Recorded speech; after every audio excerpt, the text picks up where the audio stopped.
بہت بڑا ثواب ہے. وقت ضائع نہیں کری, یہاں گھوم رہا, وہ رشتہ دار کو ڈھونڈنے جا رہا, ان کے ٹینٹ میں گھوم رہا, کوئی مل رہا نہیں, دوسرا ہی ملا. صرف گھومنے میں وقت ضائع کرتا ہے آدمی. نہیں کرے آدمی, بلکہ نماز پڑھے وہاں پر جتنا ہو سکتا ہے, اور عبادت کرے جو بھی کر سکتا ہے. تو آپ نے فرمایا وَصَلَاةٌ فِي الْمَسْجِدِ الْحَرَامِ أَفْضَلُ مِن 100,000 صَلَاةٍ فِي مَا سِوَاهُ. یہ مسند احمد اور ابن ماجہ کی روایت ہے اور صحیح روایت ہے. اسی طرح سے طواف اور سعی کے بعد میں جو 2 رکعتیں پڑھتے ہیں اس کی کیا فضیلت ہے.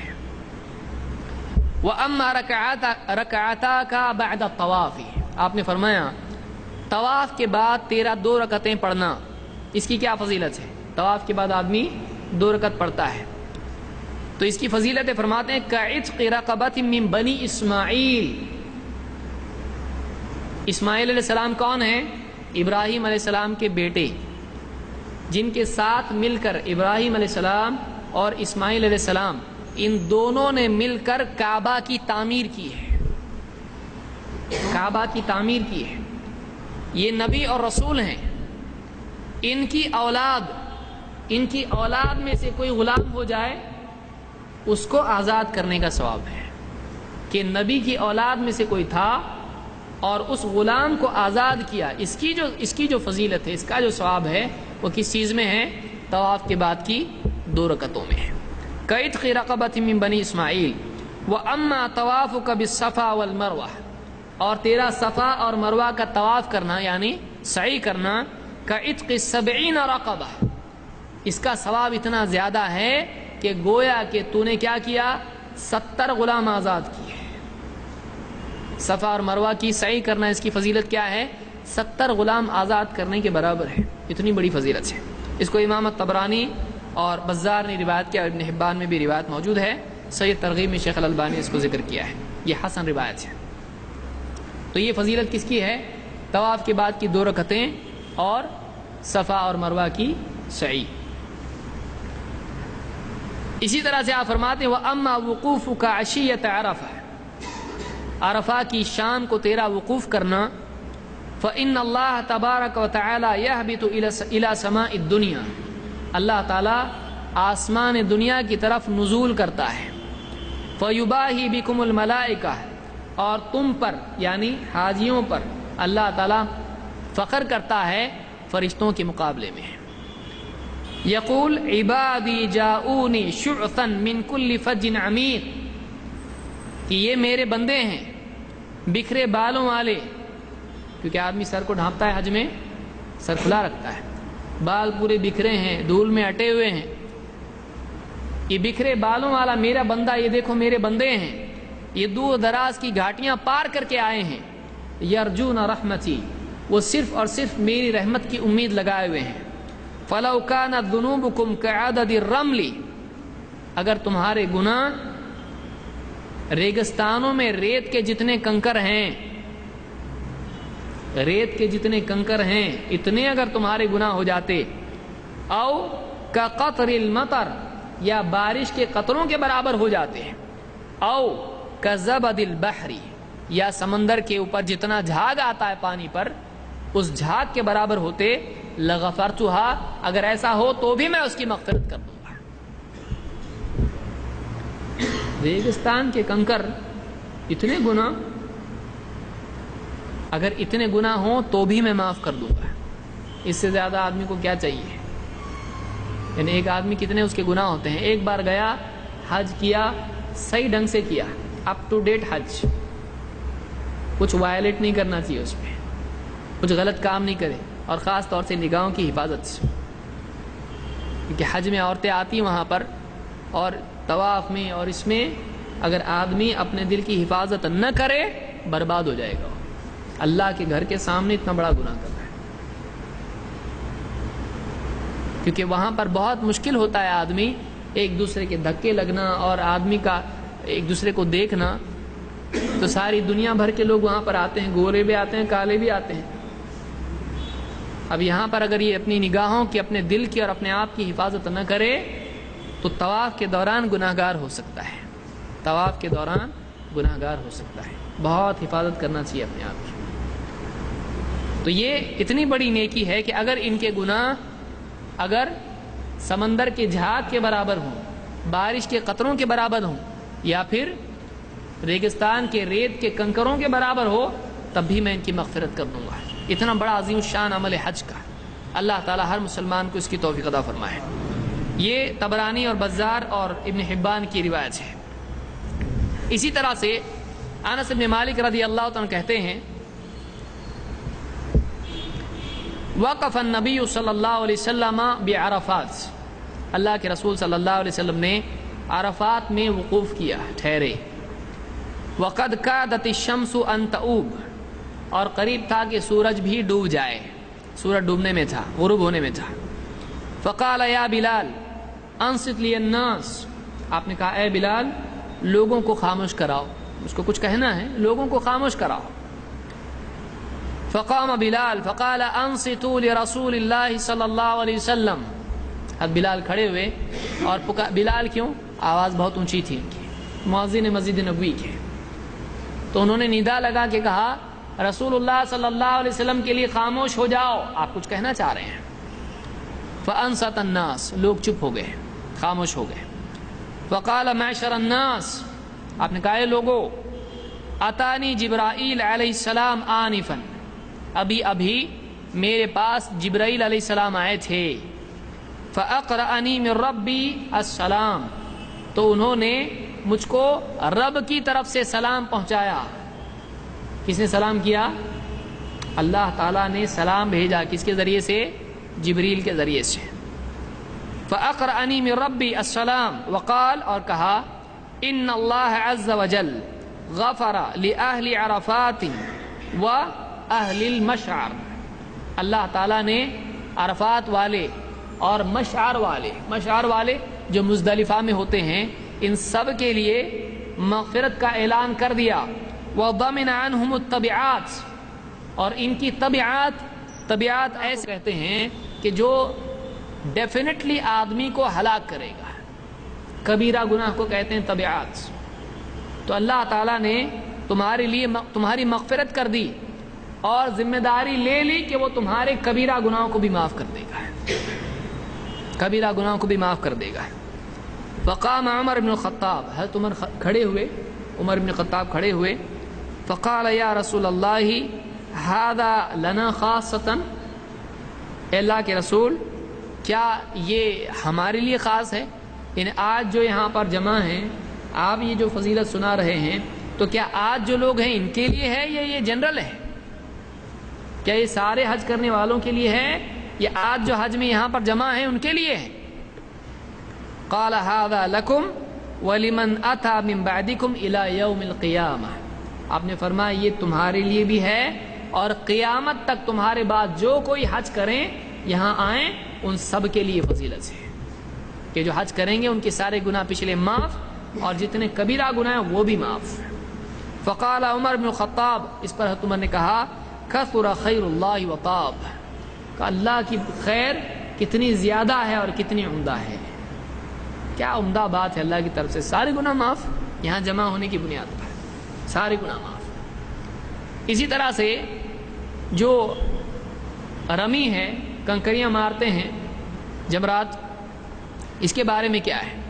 وَأَمَّا رَمْيُكَ الْجِمَارِ، اور تیرا رمی کرنا، کنکریاں مارنا، فَلَكَ بِكُلِّ حَصَاةٍ رَمَيْتَهَا تَكْفِيرُ كَبِيرَةٍ مِّنَ الْمُوبِقَاتِ، اللہ کے نبی صلی اللہ علیہ وسلم فرماتے ہیں تو جو بھی کنکریاں مارتا ہے، ہر کنکری کے بدلے میں تیرا کوئی نہ کوئی ایسا بڑا گناہ معاف کیا جاتا ہے جو تجھ کو یقیناً ہلاک کرنے والا تھا، ڈیفینیٹلی اس کی وجہ سے جہنم میں جانے والا ہے۔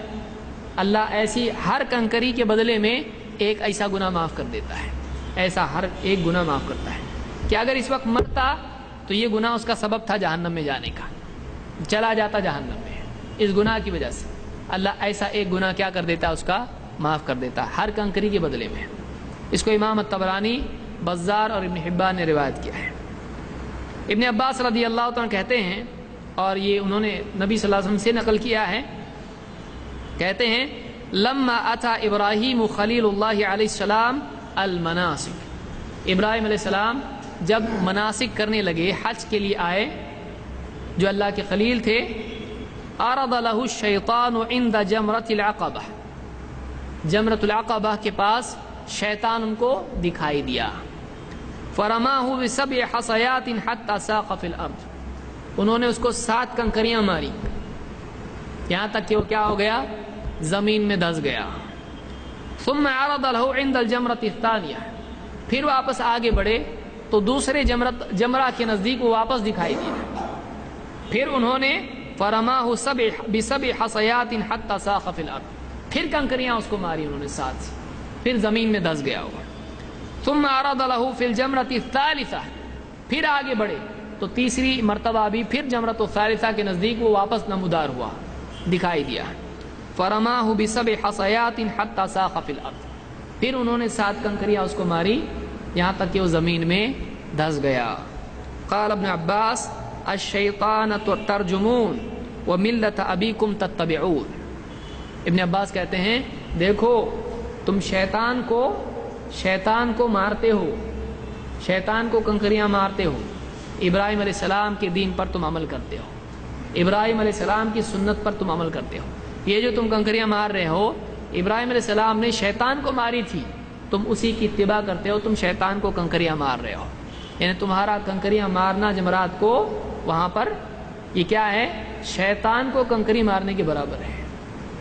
کس کا طریقہ ہے یہ؟ ابراہیم علیہ السلام کا ہے. یہ ابن خزیمہ، حاکم اور بیہقی کی روایت ہے، اور یہ صحیح روایت ہے. الترغیب میں شیخ الالبانی نے اس کو ذکر کیا ہے. اسی طرح سے حج میں اخیر میں حاجی سر مونڈتا ہے یا بال کترواتا ہے. آپ صلی اللہ علیہ وسلم فرماتے ہیں وَأَمَّا حِلَاقُكَ رَأْسَكَ، تیرا سر مونڈنا، فَلَكَ بِكُلِّ شَعْرَةٍ حَلَقْتَهَا حَسَنَةً، تیرے جتنے بال گرتے ہیں ہر بال کے بدلے میں تجھ کو ایک نیکی ملتی ہے. گننے کا ٹائم ہے نہیں ہے، ہر بال کے بدلے میں اللہ کے یہاں گنتی اپنے آپ ہو جاتی ہے. ہر بال سر مونڈتا ہے، ہر بال کے بدلے میں ایک نیکی تجھ کو ملتی ہے. وَيُمْحَ عَنْكَ بِهَا خَطِيئَةٌ، اور اس کے بدلے میں ہر جتنے بال اس کے جھڑتے ہیں موڑنے کے بعد، ہر بال کے بدلے میں ایک نیکی اور ایک گناہ معاف. ایک نیکی ملتی ہے اور ایک گناہ، یعنی ڈبل ہو گیا. یہ آدمی کی نیکیاں ہوں گی کس کے ساتھ تلیں گی؟ گناہوں کے ساتھ. یہاں اکاؤنٹ بڑھ رہا ہے اور یہاں اکاؤنٹ کیا ہو رہا ہے؟ کم ہو رہا ہے. ڈیبٹ کریڈٹ آدمی کو معلوم ہے نا، یہاں سے آ رہا ہے نیکی آ رہی ہے، یہاں سے گناہ صاف ہو رہا ہے. انہیں ڈبل فائدہ ہوتا ہے اس میں. یہ طبرانی اور بزار کی روایت ہے، اور اسی طرح سے ابن حبان نے بھی اس کو روایت کیا ہے. اسی طرح سے آپ فرماتے ہیں وَأَمَّا حَلْقُكَ رَأْسَكَ، تیرا سر مونڈنا، اس کی کیا فضیلت ہے؟ فَإِنَّهُ لَيْسَ مِنْ شَعْرِكَ مِنْ شَعْرَةٍ تَقَعُ فِي الْأَرْضِ إِلَّا كَانَتْ لَكَ نُورًا يَوْمَ الْقِيَامَةِ، تو جو سر مونڈتا ہے، جو بھی بال زمین پر گرتا ہے، قیامت کے دن اس کے بدلے تیرے لیے نور دیا جائے گا. اس کے بدلے کیا ہوگا؟ تجھ کو نور نصیب ہوگا. تو قیامت کے دن حاجیوں کو اللہ کی طرف سے خصوصی طور پر ایک نور عطا کیا جائے گا. اس کو امام طبرانی نے اپنی کتاب میں روایت کیا ہے، الاوسط میں روایت موجود ہے. اسی طرح سے تلبیہ کی کیا فضیلت ہے؟ ظاہر بات ہے، آپ دیکھیے اتنا سب کچھ اس پہ مل رہا ہے، نیکیاں مل رہی، گناہ صاف ہو رہے ہیں. پھر وہ جو حدیث ہے کہ حاجی جب لوٹتا ہے تو ایسا لوٹتا ہے جیسا آج ہی ماں کے پیٹ سے پیدا ہوا ہے. اس میں کوئی بڑی چیز نہیں ہے کہ ہر قدم پہ اس کے گناہ معاف ہو رہے ہیں، ہر قدم پہ اس کو نیکیاں مل رہی ہیں. کیا کیا کرتا ہے، ہر چیز کے بدلے میں اتنا سارا ثواب اللہ کی طرف سے ملتا ہے. یہ کتنی بڑی عبادت ہے جس کو اللہ نے مقرر کیا مسلمانوں کے، اور کتنا بڑا احسان ہے کہ اللہ نے ایک بہانہ ایسا رکھا ہے مغفرت کا. اللہ چاہتا تو نہیں رکھتا، لیکن اللہ نے اتنی بڑی عبادت رکھی ہے. عبادت اپنی جگہ، اس کا ثواب الگ، اور اس کے ساتھ اتنے گناہ معاف ہو رہے ہیں وہ الگ. ابو ہریرہ رضی اللہ عنہ کہتے ہیں اللہ کے رسول صلی اللہ علیہ وسلم نے فرمایا ما احل محل قط ولا کبر مکبر قط الا بشر، کہ جو بھی آدمی لبیک کہتا ہے، جو بھی آدمی تکبیر کہتا ہے، عید کے دن تکبیرات کہی جاتی ہیں، اللہ اکبر اللہ اکبر لا الہ الا اللہ واللہ اکبر اللہ اکبر وللہ الحمد، یہ جو آدمی تکبیرات کہتا ہے یا حج کے لبیک اللہم لبیک کہتا ہے، تو یہ جو تلبیہ کہتا ہے یا تکبیرات کہتا ہے، جب بھی کہتا ہے تو اس کو ایک خوشخبری دی جاتی ہے۔ صحابی کہتے ہیں قیل یا رسول اللہ بالجنہ، یعنی خوشخبری اس کو کیا چیز کی ملتی ہے؟ جنت کی خوشخبری ملتی ہے؟ قال نعم، ہاں، جب یہ تلبیہ کہتا ہے، جب یہ تکبیر کہتا ہے تو اس کے بدلے میں اس کو ایک خوشخبری ملتی ہے جنت کی، ایک گارنٹی ملتی ہے جنت کی، جنت کی خوشخبری اس کو دی جاتی ہے۔ اس کو امام طبرانی نے الاوسط میں روایت کیا ہے۔ اسی طرح سے ابو بکر صدیق رضی اللہ عنہ فرماتے ہیں ان رسول اللہ صلی اللہ علیہ وسلم سئل ای الاعمال افضل، اللہ کے رسول صلی اللہ علیہ وسلم سے پوچھا گیا سارے اعمال میں سب سے افضل عمل کیا ہے؟ قال العج والثج، العج والثج۔ العج کیا ہے؟ تلبیہ میں اونچی آواز سے لبیک کہنا، لبیک اونچی آواز سے کہی جاتی ہے، تو اونچی آواز سے لبیک کہنا سارے اعمال میں افضل ہے۔ اور اسی طرح سے الثج، قربانی کے دن جانور کو ذبح کرنا اور اس کا خون بہانا۔ تو سارے اعمال میں سب سے افضل عمل کیا ہے؟ تلبیہ کہنا، اور تلبیہ اونچی آواز سے کہنا، اور اسی طرح سے جانور ذبح کر کے اس کا خون بہانا، یہ سب سے افضل عمل اللہ کے نزدیک ہے۔ اور عید کے دن اس سے بڑھ کے کوئی عمل نہیں اللہ کے نزدیک، قربانی سے بڑھ کے کوئی عمل نہیں اللہ کے نزدیک عید کے دن۔ اس حدیث کو امام ترمذی، ابن ماجہ، حاکم، بیہقی اور ابو یعلا نے روایت کیا ہے۔ اسی طرح سے لوٹتے وقت طواف وداع کیا جاتا ہے۔ آپ صلی اللہ علیہ وسلم فرماتے ہیں وَأَمَّا طَوَافُكَ بِالْبَيْتِ إِذَا وَدَّعْتَ، وداع ہوتے وقت، لوٹتے وقت جو تو طواف کرتا ہے اس کی فضیلت یہ ہے کہ فَإِنَّكَ تَخْرُجُ مِن ذُنُوبِكَ كَيَوْمِ وَلَدَتْكِ أُمُّكَ، اس کی فضیلت یہ ہے کہ تو اس سے جب لوٹتا ہے تو ایسا لوٹتا ہے کہ جیسے تو اس دن پیدا ہوا تھا جب تیری ماں نے تو اس کو جنم دیا تھا، گناہوں سے پاک صاف جب پیدا ہوا تھا اس دن جو تیرا حال تھا، طواف کر کے جب تو اپنے وطن لوٹتا ہے اس وقت تیرا یہ حال ہوتا ہے۔ تو یہ حج اور عمرہ میں جو اعمال ہیں ان کی فضیلت ہے، یہ طبرانی کی روایت ہے، الاوسط میں اس کو امام طبرانی نے روایت کیا ہے۔ تو حج کے اعمال ہیں اور ان کی فضیلت ہے۔ جو آدمی حج کی استطاعت رکھتا ہے اس کے لیے بڑی مصیبت یہ ہوتی ہے، وہ کہتا ہے ابھی بیٹے کی شادی ہے، ابھی بیٹا جاب پہ لگا ہے، ابھی تو لگا ہے، ابھی اس کا یہ معاملہ ہے، اس کا نکاح کرنا ہے، اس کو دولہا بنانا ہے، اس کے سہرے کے پھول دیکھنے ہیں مجھ کو، بیٹی کا نکاح طے ہوا ہے۔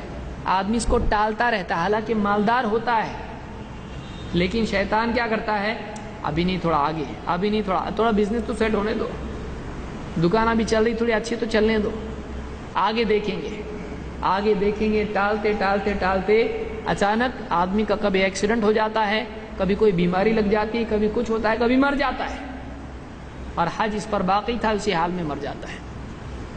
اگر آدمی کی استطاعت ہے، اس کے پاس مال ہے، حج اس پر فرض ہوا ہے، حج کو ٹالنا نہیں چاہیے۔ آدمی جتنا جلدی ہو سکتا ہے حج کر لے، آزاد ہو گیا یہ، ورنہ آدمی اسی حال میں مر جائے بہت افسوس کی چیز ہے۔ اللہ تعالیٰ ہم کو سمجھ عطا فرمائے، اور جو لوگ حج کے لیے جا رہے ہیں ان کو صحیح طریقے سے حج کرنے کی توفیق عطا فرمائے۔ بہت سارے لوگ ہیں حج کرتے ہیں، لیکن بہت سارے لوگوں کا پہلا حج ہوتا ہے، بہت ارمان سے حج کرتے ہیں، لیکن کچھ علم ہوتا نہیں ہے، پریشان ہو جاتے ہیں اور کئی جگہ غلطیاں کر کے آتے ہیں۔